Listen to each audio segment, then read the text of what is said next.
Let's look at some issues on ostensibly current affairs. I forget the name of the guy. Ronan McCrea, I think his name, something like that. Wrote a book on basically propounding the thesis, which has now been adopted by the most conservative proponents of sort of homosexual culture in the world system, I guess I'd say. For a second I was going to say in England, because this thing is Stephen Fry, but then also Noah Harari has embraced this thesis, which basically says if this is my version of it. If you get two slogans, one saying "for the family," and then you still have the picture of Viktor Orban, even though Budapest is like probably the leading center of homosexual activity historically in Europe, as supposedly the one who's in favor of the family, and then against what? Against the LGBTQ plus as an open-ended super concept. And so then you have this sort of two threatened communities screamingly prejudiced against the others. And who's going to win? And then this Rowan guy, I guess he's an Irish guy. His version is, in America we're told that or anyway in California, all my life I've heard the statistic 10%, but he's saying less than 5% properly fit this homosexual tag. Now I don't understand all the breakdowns he's making, because he's sort of dividing between different movements, transsexual movement, different politics, all kinds of different things. That's why I just tried to keep to the most broad form of analysis as it affects an analysis of what is the liberal state. And then his conclusion, and then this is what Stephen Fry and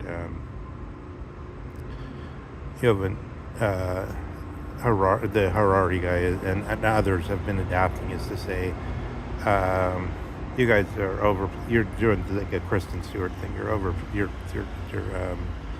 pushing these things you think that you could just bully people and get your way, but actually you're representing something that's a minority position.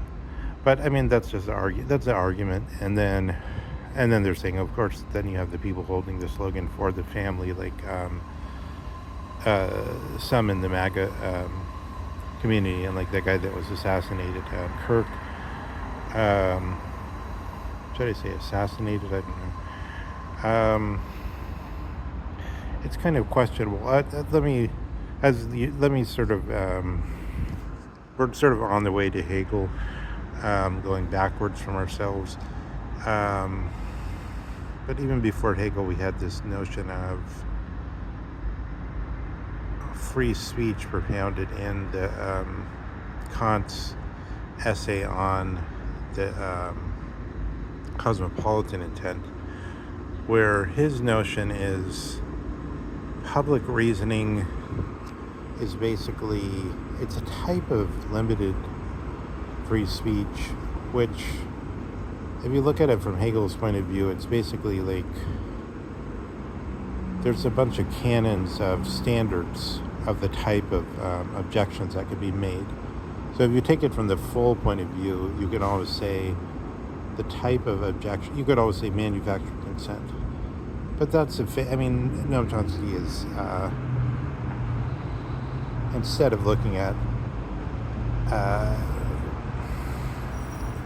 it's an abstract argument, that it's sort of an airhead argument. It's like, oh yes, in a certain sense there's manufactured consent, but you really want to look at what are the actual conditions, because you have to have, it seemingly only makes sense to say that you can have free speech as long as there's some kind of the speech is regarded as a priority being somehow intelligent criticism. I'm not sure that there's really any difference between, like, in normal life, simple negativity or stupidity and intelligent criticism. And then that has a lot to do with what the standards are presupposed to be. So, for instance,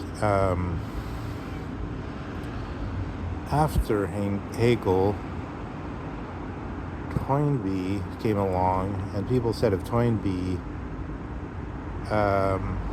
all he does is simply lift. He adds absolutely nothing to the field of history, except his overall connecting theory. He simply lifts everything, everybody else has said without advancing the field at all. And he probably doesn't even have much deep insight into the things that he talks about. It's not like he's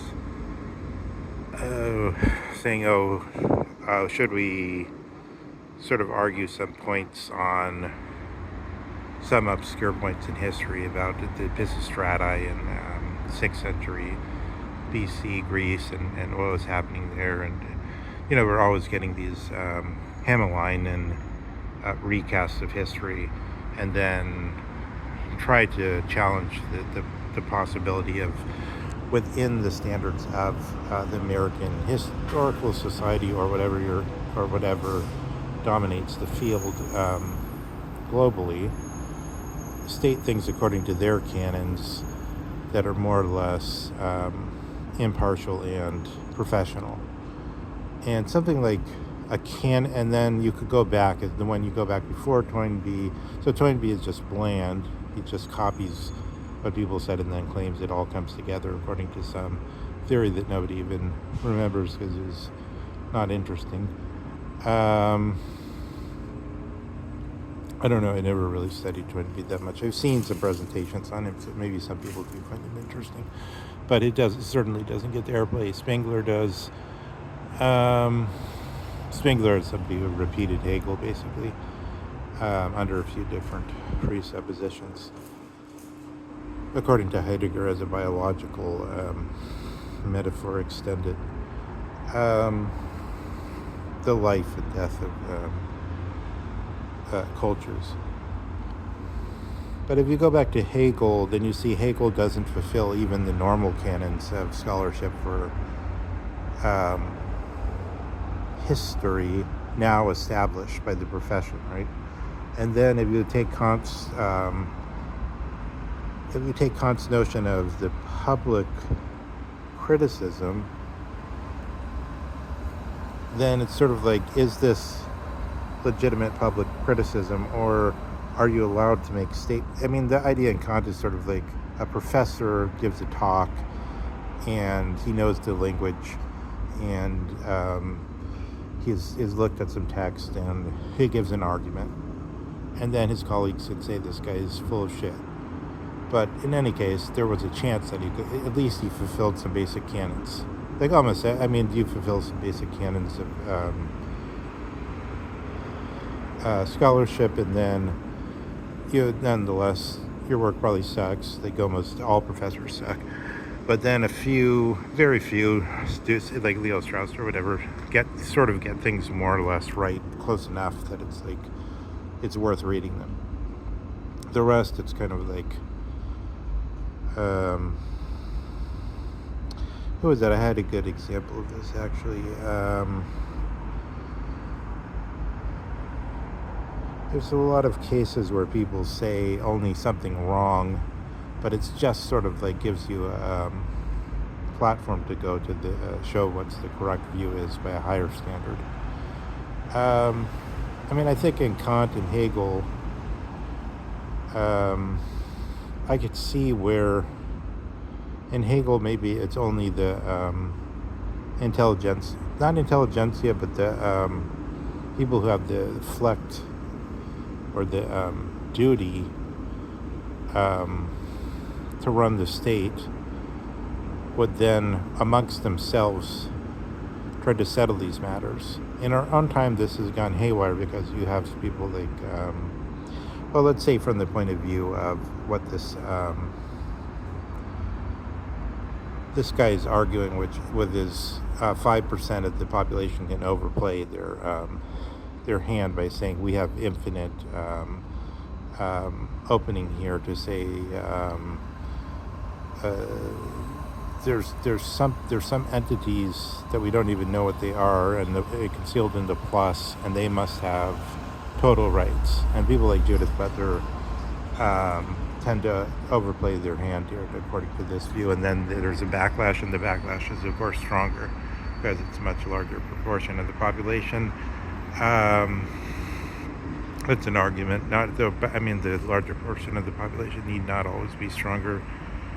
Look at Israel. Although Israel looks like a pretty miserable place to live, if you ask me. But they're reckless. So when you're being reckless, like the CIA used to be reckless, but now the intelligence agencies in Israel are reckless. So when you're reckless, you sort of can see as an advantage sometimes. James Bond.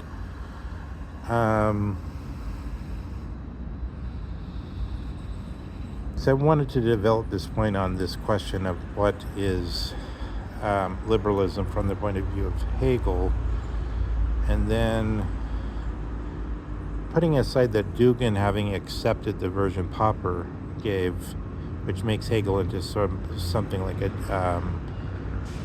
propounder of sovereignty in some more like Hobbesian sense.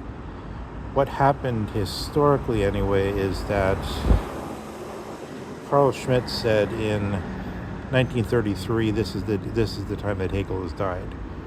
So, and what he means is, so far as there was Hegel, there was the idea of the state, and the state populated by these people who had not the notion of honor, the old notion of honor, like Dostoevsky talks about trial by slap in the face, and this thing that went out. And if you read The Possessed, for instance, you could see when honor was coming under attack in a time not that far from Hegel's. In The Possessed, where they're talking about the new courts came in, and then people started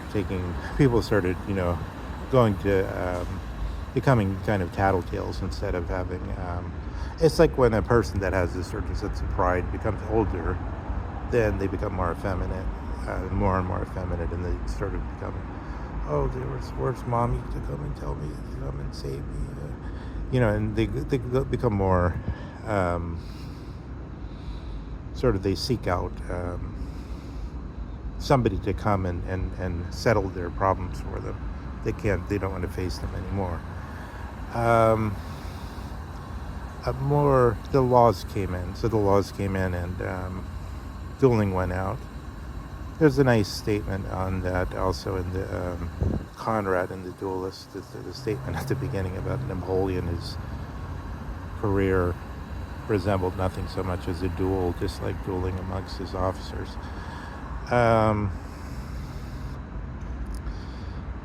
So this notion, so I think this is what I want to say, why I brought up the Dugin thing on the way back to this, is that Dugin and Popper's version is, I would say, the actual Hegel, because he rejected the Middle Ages, because he rejected era or nobleness, nobility, this sense of honor, in favor of the Flecht or the duty version.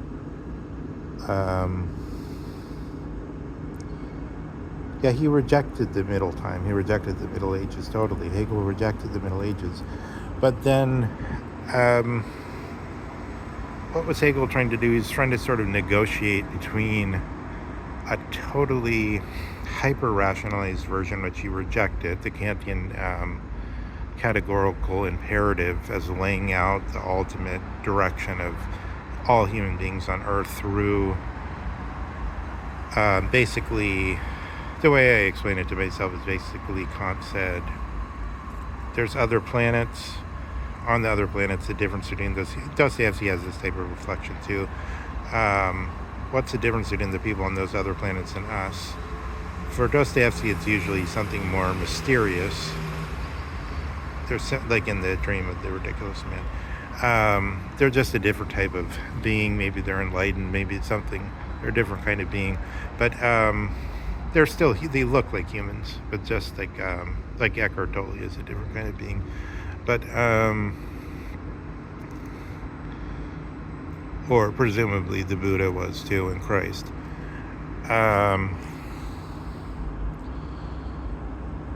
But for Kant, they're basically, it's just that something like, he says, concealed in our daily communal sense, that it's wrong to lie, is a statement on ultimate morals. And then he thinks this could be immediately extrapolated and set down as rules to breed people by, and then as a rule of nature, lies would become impossible. They would become impossible by instinct. But the instinct bred in would agree with the reason, and it would be through knowing this reason, and therefore, like, I mean, I think that's another issue with this. Like, this whole issue is like,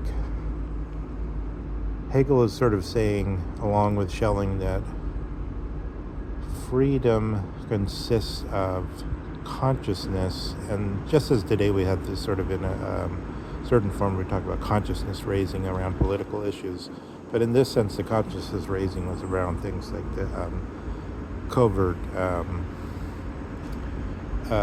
conjectures, as it were, of communal sense, this Gemeinschaft,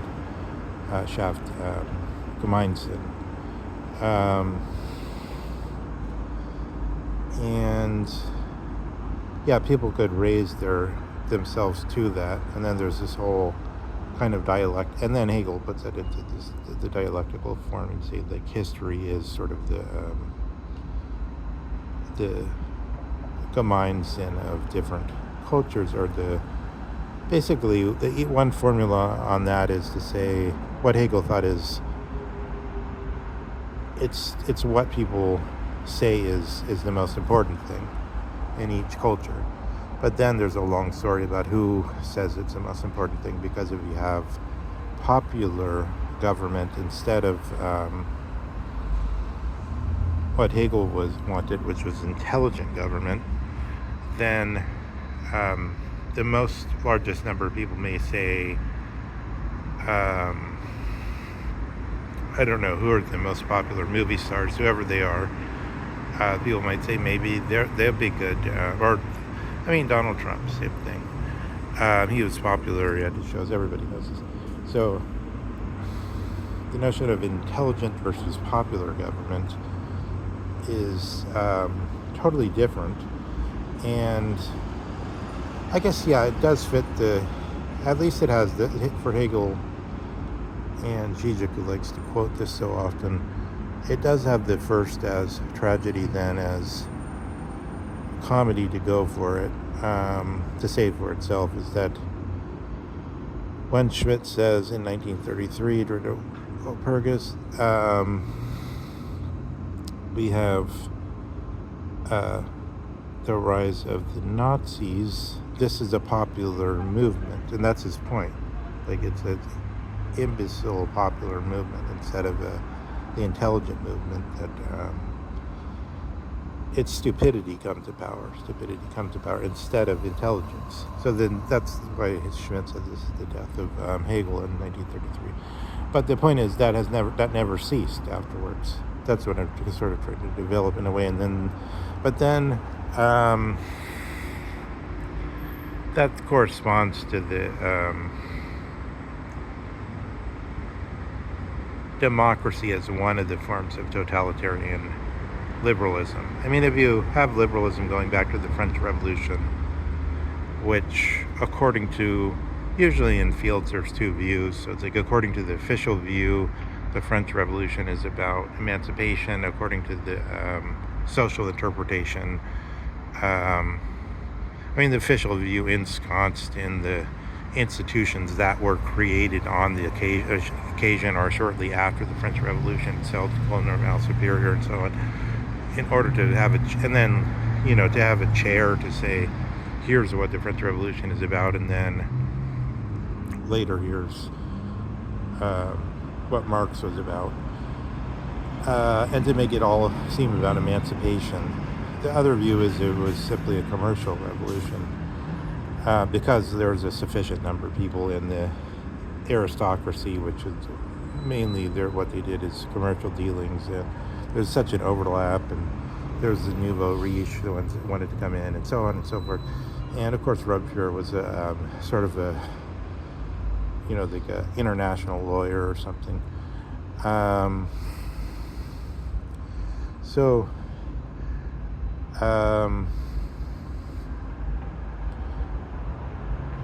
Then I guess what would it mean that free speech was just within certain canons that the historians have set for themselves, that make different arguments, like the argument that was made about the social interpretation of the French Revolution. And then at a certain point, public speech or free speech, it would really only mean for people who had dedicated a lot of time and who were willing to follow a lot of strict standards. But then when it becomes popular free speech,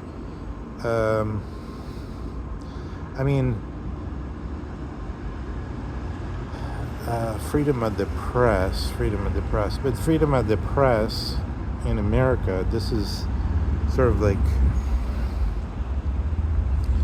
it's so much in the shadow of saying, look, the British were, and we don't want to be like them. But it's also, I think, moreover, the main thing about that is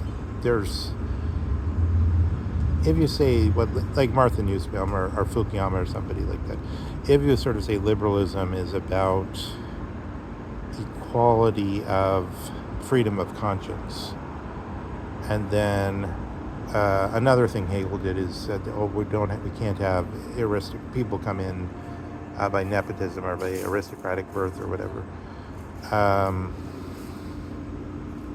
and so there's a dismissal of the Middle Ages.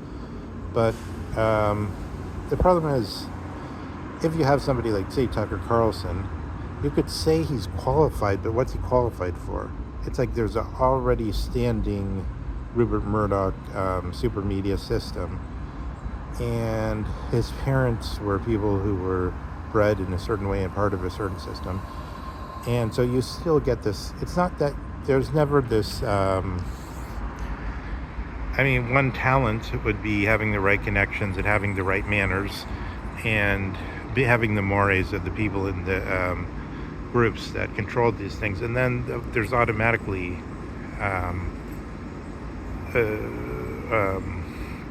legacies.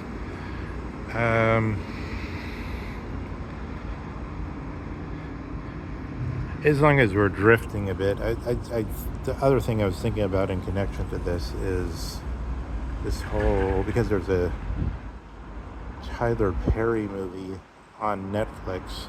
I'm thinking these movies are always, according to the critics, to me it kind of reminds me of what the Cosby Show was at one time. And Felice Rashad I think she's still alive, touting August Wilson and things. That sort of haughty bearing people used to have, that you see on the Cosby Show, over sense of need to show one's self-dignity, which is, although it's like become more covert, I think, with the Tyler Perry thing. And the one way to look at the Tyler Perry thing from a more nasty way is to say it's the new version of the Talented 10th. So there's like, instead of the different minority groups which Nussbaum and Fukuyama are saying the state is duty-bound, an intelligent civil service or intelligent state is duty-bound to protect, it's more like they're presenting themselves in the guise of, let's just pretend there's really this free competition that has no history, that's like been created yesterday and doesn't have like people like the Rockefellers, that it's like, if like Epstein was saying, it's like there's a time when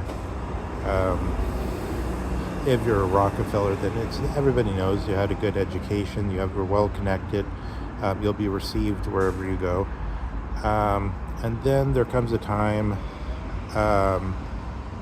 and there's other people that are connected to other networks, but then there comes a time when the quantum revolutions happen. So, and then people who have absolutely none of these qualifications, the old qualifications of being part of the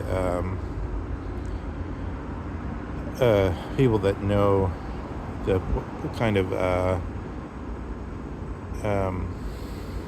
right thinking or orthodox way of doing things, and who are in with the right people, there become the need for people of a different sort, for the people that have a sense of how these markets move, and for people that have a sense of numbers in a different way. That's a derangement. But there's a corresponding somehow a derangement that happens, I think, to liberalism in this Hegelian sense, where there's a time when the parties within that accept the rule of intelligence, or the rule of the intelligence civil service, fight amongst themselves, like the Democrats and Republicans today. And this leads to a breakdown. But where does the breakdown lead? So one point of it is the difference between monarchy and the Republican form of governments seems to be actually much, much less than the difference between, because in a monarchy you can have staff, you can have you can have it's like, if you ever read Man Without Qualities, he talks a lot about how the Austrians like their monarchy because they have in Austria it was so well run and so on. So you could have a nice aristocratic, and the good thing about aristocratic families is, I think Rockefeller shows that, it's because they educate their children, and they bring them up in a way, they bring them up with tutors that can talk to them about and excite them about all kinds of subjects. And the one-on-one tutorship is probably the best, or more, people say it's the best form of education. So there's something to be said for the aristocratic way of intergenerational doing things, even if sometimes you get it, some of them don't turn out well. But then those ones can be more retiring, or they can be made to shout it down, because there would be a majority of them would probably be more or less pretty good. But the problem is when they don't know what being pretty good means. When it becomes unclear because of the contests within themselves of the parties that break it apart. The same forces that are supposed to cast a disinfectant sunlight on the American system through the split of the parties become something more crazy. But how does that link up to the whole thing about the minority? So like in the Tyler Perry thing, it's sort of like talented tenth. That would mean that instead of being for the whole part of the minority, which is great, I think it's greater, the African American population by proportion compared to the LGBTQ proportion, and then often they don't actually. I mean, if it were just a matter of minorities versus the majority, then you could have that so-called color, how did they call it? I forget. That they would all band together and then at least have a bigger contingent on their side. But once it breaks down into popularity instead of something with a bureaucracy or a civil service sounds better, bureaucracy sounds worse, sounds more Kafkian. So this side with the civil service could be on either a Republican form of government or a monarchical form of government. But what happens when you get the civil service is just totally evacuated? So that's in some way what we're seeing, but we're not seeing it perfectly because we're also seeing a big replacement. Like, we're seeing something, it reminds in a way, the old, like, people that were trained to do what they were trained to do did it well. U.S. aid and so on. That's what they were supposed to do. It's like 1945, World War, there's a Cold War, the war never ended. And so let's try to, the Soviets are gonna, if somebody comes to school, one of our schools, there's a guy in Kenya, he decided to be educated in Prague. Somebody comes to, he was given the option to be educated in Prague, which would have pleased the Soviets, but he instead decided to be educated somewhere in the States, or maybe in England, I'm not sure. But then he was immediately assassinated by the Soviets. So that's that. The attitude is there's a total war amongst the elites. I mentioned this before, like the sons of Gaddafi sent to the LSE in England and so on, which didn't save Gaddafi. But as I said before, of course that might be because he was very outspoken in a sort of a grim way, in a Bobby Fischer type of way. But so are we seeing something where the civil service tasked at a certain task no longer can do what it's supposed to do? Or are we going to see the reestablishment of a civil service, as it were, a Hegelian role of intelligence? There is intelligence under Trump, because you have to say the discussion between Rubio and the senator who was cautioning him on the Venezuela thing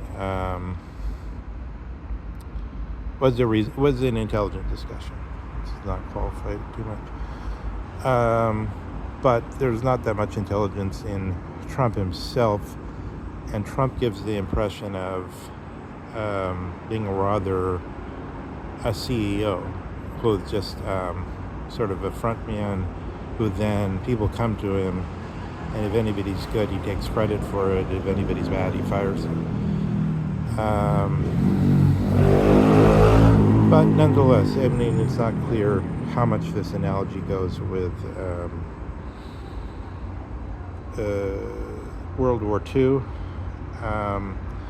But I guess that would be sort of my apologia for, or explanation in favor of the people that are banging the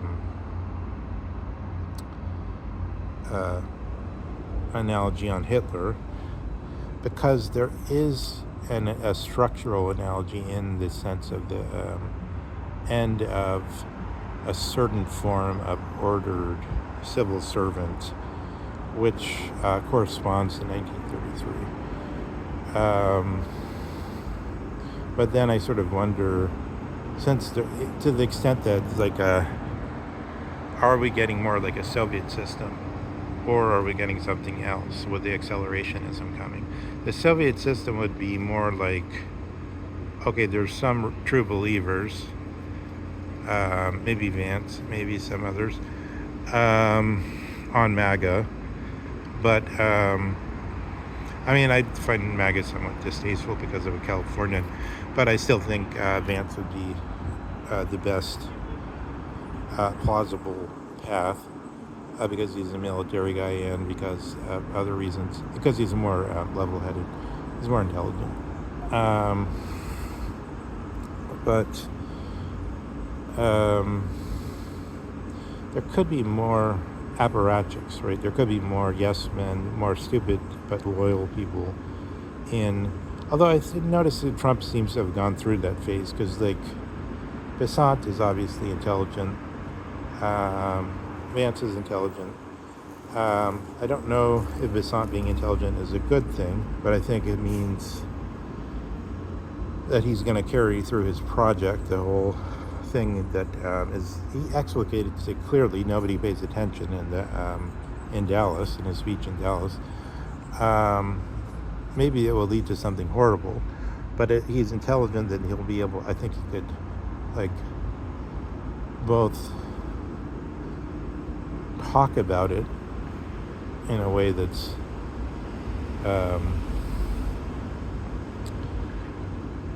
illuminating, and also he pretty much understands the forces that he's working with in his field. So I mean, he's already demonstrated this in the past through his connection with Soros and so on. Let's see, there's some other things I wanted to superimpose over this whole discussion maybe, but I'll just say the technological essence is probably what we should be looking at here as the sort of smiling face, or maybe the technological essence is like sort of an old man who's sort of saying, oh, I tried, and it's sort of like an image of, like a symbolic image of God, and this is the center we should be looking at instead of the what the media tells us to look at, because the media keeps insisting, oh, we're the first blush of history, we're the first draft of history, as though, so in Hegelian terms that means they're claiming to have the Gemeinsinn or communal sense of the world, and to say we know what the things that are actually important and that we should all be looking at and thinking about constantly are. We know what the emergency events are. We know what the daily excitement is. Whereas the realm of intelligence, according to Hegel, has to draw back from that daily newspaper.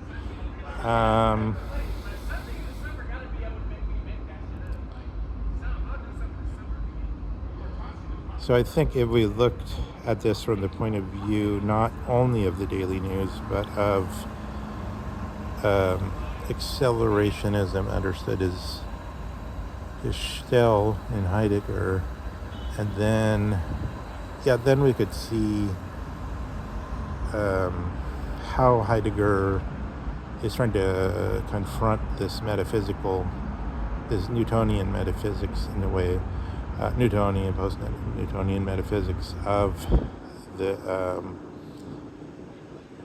cybernetic world system, GPS, AI, the sea lanes, produce on demand, just-in-time machines, etc., etc. The cybernetic world, but then read into our very essence as the type of being we are in the Maslow pyramid and so on, and that we could transform ourselves infinitely. That's another issue. Another thought I had in connection to that is that there really is a moment where it becomes cogent once you have both evolutionary theory and the theory of deep time, to start thinking.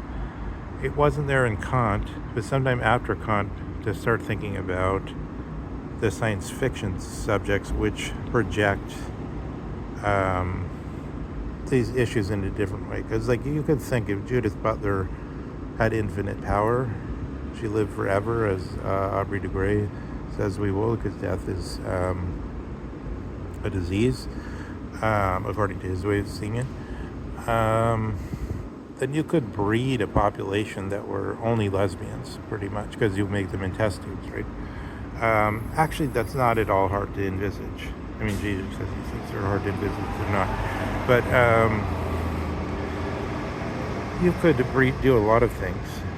You could do a lot of things. And then it brings sort of the emergency power of the contest that I started with, saying that, here's these people, and they seem very vigorous, Kristen Stewart, etc., and they're propounding this infinite project, LGBTQ plus, this mysterious plus, this endless claims, against, and then this other flag, the family, it's not as though, we all know this, you look at the history of sexuality and so on, you see that there's never any one specific paterfamilia, and yeah, even if you could say, here in Rome it's the right pattern, but then if you really looked at what happened in Rome, it would look different, I think, than maybe anything, and then the 1950s in America, or whatever the other thing people sometimes point to, or whatever they point to, or than the Middle Ages. But these things can't be simply museum pieces, right? That's a constant point. And actually, this is another argument against Hegel, is that if maybe Hegel was right about the end of history when he died, but then the people that came in after him are necessarily going to be epicons of Hegel, and then, this is the Straussian point, then there's going to be a decay where they're not going to, even if they had the teaching of Hegel in perfect form, they wouldn't be as gifted as Hegel was, and then it would decay just for that reason. And then plus they would have to, if Hegel were around, maybe he could tell people how to shift his teaching to be appropriate to negotiate an existence with the technological essence. But since he's not around, and only the people that sort of kind of understand his texts are around, just for that reason, Nietzsche, comes in and says that it's impossible to call this the final Endlosen or whatever.